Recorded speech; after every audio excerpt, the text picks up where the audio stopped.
Dodo,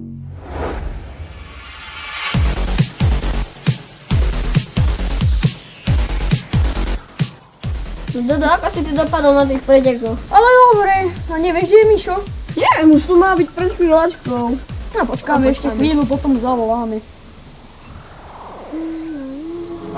Volajú.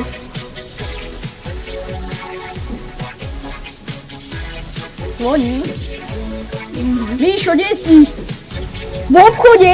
Čo tam robíš? Veď si tu mal byť už pred hodinou. Tak ja to ešte chvíľu počkáme, ale makaj. Čo povedal? Že za chvíľu príde, že išiel ešte do obchodu. Aj ten tam bude zase hodinu. Počkaj, počujem nejaký dupot. Čaute.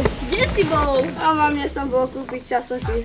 Ty kokso, nemáte tu niekto z vás piť. Som taký smedný. Ale ja by som tu niečo pre teba mal. Dáš mi prosím ťa.